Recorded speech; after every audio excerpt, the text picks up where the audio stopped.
42, това е отговорът на въпрос, който може би всеки от нас си го задава.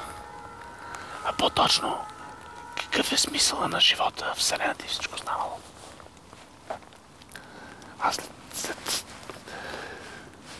целият път, който съм минал до сега, мисля, че това е действително с отговора на смисъла на живота. Обаче тук има малък детайл, който човек наистина да разбере какво значи отговора. Трябва да е ясно самия въпрос.